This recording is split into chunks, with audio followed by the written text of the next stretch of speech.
Paradise Lost, my Thai dream, turned into a German nightmare, and I paid for it all. The Bangkok heat stuck to me like a second skin, even at night. Retirement wasn't what I expected. 53, divorced, and suddenly flush with cash after selling the family business. I figured Thailand was the place to reinvent myself. Turns out, reinvention can come with a hefty price tag. I met Ingrid at a bar in Patpong. German, maybe late 30s, with eyes that could burn holes in steel, and a laugh that sounded like wind chimes in a storm. She was breathtaking, even with the hard edge around her. I was instantly, pathetically smitten. She told me she was a freelance photographer, traveling Southeast Asia for inspiration. I, of course, ate it up. Later, I'd learn. The inspiration came in powder form, and the freelance photography was mostly just posing for tourists for a few baht. I knew about the drugs early on. I wasn't blind. But she swore she was trying to quit. Just one last hurrah, she'd say, her voice thick with a German accent and something else, something desperate. I wanted to believe her. I needed to believe her. I was so damn lonely. So I paid. I paid for the rehab clinics that never stuck. I paid for the doctors, the special herbal remedies, the promises that evaporated with the morning dew. I bled my savings dry, one expensive, heartbreaking relapse at a time. Then came the belly buttons. It started small. She'd be high, really high, pupils dilated until they swallowed the irises. She'd stare at my stomach, her brow furrowed in confusion. Hans, she'd slur, my name butchered beyond recognition. What are those? Why do you have so many belly buttons? I'd laugh it off. Chalk it up to the drugs. But she wouldn't let it go. She'd poke at my stomach, her nails digging in. They weren't there before. Scratch them off, Hans, they're disgusting, I couldn't see anything. Just my normal, slightly out of shape, middle-aged paunch, with the one belly button I'd had since birth. But the next morning, there it was, another one. Smaller, puckered, like a poorly stitched wound. Right next to the original. I panicked. I prodded it, tried to rub it away. Nothing. It was real. And it felt odd. Not painful, just present. Like a tiny, unwelcome roommate. Within an hour, it was gone.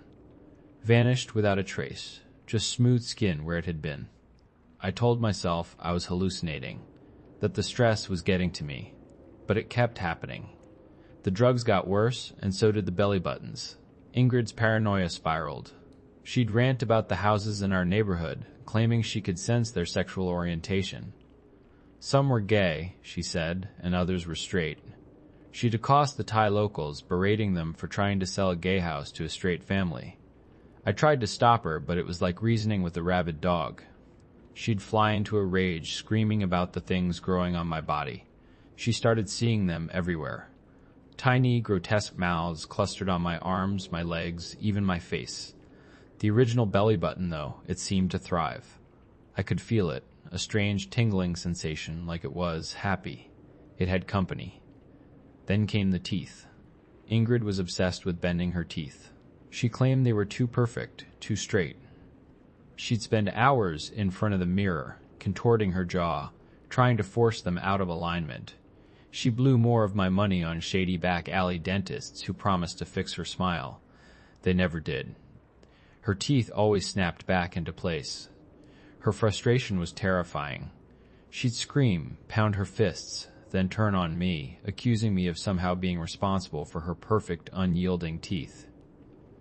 One night, she cornered me in our tiny apartment, her eyes wild and bloodshot. Hans, she hissed, you have to help me. The houses, they need to be balanced, and your belly buttons, they're spreading. It's all connected.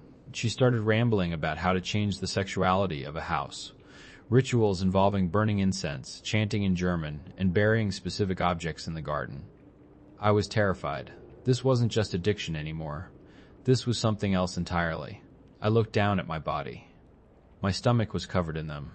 Dozens of them, each one a tiny, pulsating horror. I could feel them now, a constant itching, a low hum of something. Ingrid recoiled, her face contorted with disgust. You're a monster, she screamed before collapsing onto the floor. I tried to wake her, but she was unresponsive. Her skin was cold and clammy. I called an ambulance, but it was too late. She was gone. They ruled it an overdose. No one questioned the belly buttons. They probably just thought I was a grieving, delusional old man.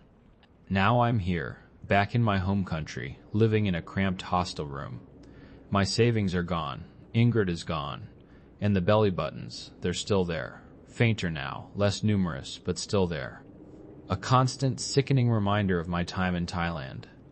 Sometimes, at night, I can feel them twitching, whispering, like they're trying to tell me something. I don't want to know what they're saying. I just want them to go away.